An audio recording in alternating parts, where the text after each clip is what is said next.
देश भर में जिस प्रकार से कोविड का संक्रमण बढ़ रहा है, तो आम जनमानस की जो जिम्मेदारियां हैं वो संक्रमण से किस प्रकार से बचा जाए, और उसके साथ जो बढ़ती जिम्मेदारियां स्वास्थ्य विभाग की है। इस वक्त मेरे साथ कैथल नागरिक अस्पताल के जो सीएमओ है डॉक्टर रेणु चावला हैं।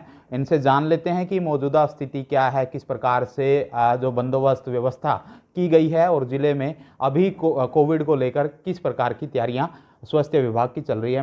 डॉक्टर साहब, स्वागत है आपका डेली पोस्ट पर। जी नमस्कार जी। जैसा कि आप कोविड को लेके कह रहे हो, कोविड को लेके लोग इस टाइम बहुत ज़्यादा अवेयर हो रहे हैं, लेकिन सरकार की तरफ से और एडमिनिस्ट्रेशन की तरफ से और स्वास्थ्य विभाग की तरफ से जो भी एडवाइजरी जारी करी गई है उसका हम पालन कर रहे हैं। इसको लेके हमें पैनिक नहीं होना है, लेकिन प्रिकॉशंस ज़रूर लेनी है, क्योंकि इस वक्त जो भी केसेस आएंगे उनकी कोविड की जांच की जाएगी, ताकि हमें टाइमली पता चल रहे कि क्या कोरोना के मरीज़ हमारे बीच में है या नहीं है, ताकि हम बाकी लोगों को बचा सकें। तो इसके लिए जो भी स्वास्थ्य विभाग का हायर अथॉरिटीज़ की हमारे पास एडवाइजरी आई है, उसके लिए हमने तैयारी कर ली है। टेस्टिंग के लिए हमारे पास रैपिड किट भी अवेलेबल है और RT-PCR की भी अवेलेबिलिटी करा दी गई है, और मॉलिक्यूलर लैब हमारे डिस्ट्रिक्ट हॉस्पिटल में ही है। इसके अलावा एक आइसोलेशन वार्ड भी बनाया गया है और वहाँ पे प्रॉपर डॉक्टर, स्टाफ और लैब टेक्नीशियन की ड्यूटी लगा दी गई है, ताकि अगर कोई भी मरीज़ जो सीवियर एक्यूट रेस्पिरेटरी इन्फेक्शन से आता है उसकी हम कोविड की जांच कर सकें, उसको अलग रख सकें, और जांच करके अगर वो शक के दायरे में आता है तो उसको एडमिट या होम आइसोलेट किया जाए।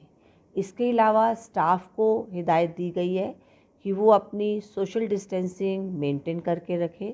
लोगों से भी मेरी यही गुजारिश है कि सोशल में अपनी डिस्टेंस मेंटेन करके रखें, बार बार अपने साबुन और पानी से हाथ धोएं, और ज़रूरत पड़ने पर ही भीड़ भाड़ के एरियाज़ में जाएं, ताकि अगर कोविड का केस हुआ भी तो वो फैले मत। मैडम, जिस प्रकार से कोविड की जानकारी हमें सोशल मीडिया, अखबार या टीवी चैनल के माध्यम से मिली कि विदेशी धरती से शुरुआत होती है, फिर दोबारा से जो कोविड का संक्रमण तेज़ी से फैलता नज़र आता है, तो सोशल मीडिया को लेकर या खबरिया चैनल को लेकर ताकि आम जन तक सूचनाओं का आदान प्रदान होता रहे, तो स्वास्थ्य विभाग कैसे काम कर रहा है? स्वास्थ्य विभाग ये ऐसे काम कर रहा है कि कोविड को लेके लोग पैनिक मत होएं। हम आपके मीडिया के थ्रू ये बताना चाहेंगे, बाकी हेल्थ डिपार्टमेंट की पूरी तैयारी है, लेकिन वो सोशल डिस्टेंसिंग मेंटेन करके रखें, भीड़ भाड़ के एरिया में मास्क का प्रयोग करें और अपने हाथ धोएं, ताकि कोविड ना फैले। इसके अलावा अगर किसी को भी लगता है कि मुझे बुखार आ रहा है या जो साइन सिम्टम्स कोविड के लगते हैं कि सीवियर एक्यूट रेस्पिरेटरी इन्फेक्शन होता है, तो वो आकर अपनी जांच कराएं, जो कि फ्री ऑफ कॉस्ट अवेलेबल है, और हर तरह की दवाई भी उपलब्ध करा दी गई है, ताकि कोई भी मरीज़ आए तो उसको मुश्किल ना हो। एक और सवाल इसमें निकल के आता है कि जो अस्पताल परिसर है वहाँ पर बेड के किस प्रकार के बंदोबस्त है, कि कितने बेड इसके लिए तैयार किए गए हैं, कैसे परिसर में व्यवस्था है दवाई की, दवा की, पानी की, हवा की, क्योंकि कूलर वगैरह की ज़रूरत पड़ती है। बिल्कुल, इसके लिए अलग से फ्लू कॉर्नर एस्टेब्लिश कर दिए गए हैं, ताकि मरीज़ वहाँ आए।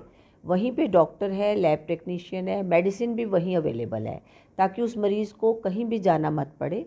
और अगर वो पॉजिटिव आ जाता है तो अलग से एक आइसोलेशन वार्ड एस्टेब्लिश कर दी गई है, जिसमें मरीज़ को फॉर ऑब्जर्वेशन रखा जाएगा, और अगर ट्रीटमेंट की भी ज़रूरत पड़ती है। इसके अलावा पर्याप्त मात्रा में ऑक्सीजन अवेलेबल है, वेंटिलेटर भी सब सुचारू रूप से काम कर रहे हैं, ताकि अगर कोई ऐसी कंडीशन आ जाती है तो हेल्थ डिपार्टमेंट पूरी तरह से तैयार है। ऑक्सीजन प्लांट से सवाल आता है कि काफ़ी लंबे समय से वो बंद पड़ा था, लेकिन इस स्थिति में अभी वो कैसे चल रहा है, क्योंकि बच्चों में और बुज़ुर्गों में संक्रमण की जो मात्रा है वो काफ़ी तेज़ी से बताई गई है, क्योंकि उनको ज़्यादा खतरा है, तो ऐसे केसों में तो ऑक्सीजन की ज़रूरत पड़ेगी। ऑक्सीजन की अगर बात कहें तो ऑक्सीजन पर्याप्त मात्रा में अवेलेबल है। जो गैस मैनिफोल्ड होता है वो पूरी तरह से वर्किंग में है, और हमारे पूरे सिलेंडर्स, जो बड़े वाले सिलेंडर्स होते हैं D टाइप, वो भी भरे हुए हैं, B टाइप भी अवेलेबल है, ऑक्सीजन कंसनट्रेटर भी सभी अवेलेबल हैं। जो PSA प्लांट है वो एयर से ऑक्सीजन बनाता है, जिसकी अभी ज़रूरत महसूस नहीं हो रही है। इसके लिए भी हायर अथॉरिटीज़ से बात हो चुकी है। जल्द ही वो भी काम करने लग जाएगा। पर अभी तक गैस मैनिफोल्ड जो वर्किंग में है वो बिल्कुल ठीक काम कर रहा है और इससे हमारा काम सुचारू चल रहा है। टेस्टिंग को लेकर बातें चलती है कि टेस्ट कैसे होंगे यदि को संक्रमण तेज़ी से, क्योंकि पहले जब आया था तो कोविड को लेकर जो टेस्टिंग में काफ़ी मुश्किलें देखने को मिली थी, लेकिन अब क्या स्थिति है, टेस्टिंग कैसे होंगी? टेस्टिंग की हमारे पास अवेलेबल है। रैपिड एंटीजन अभी 200 किट अवेलेबल है, 2000 किट और आने वाली है।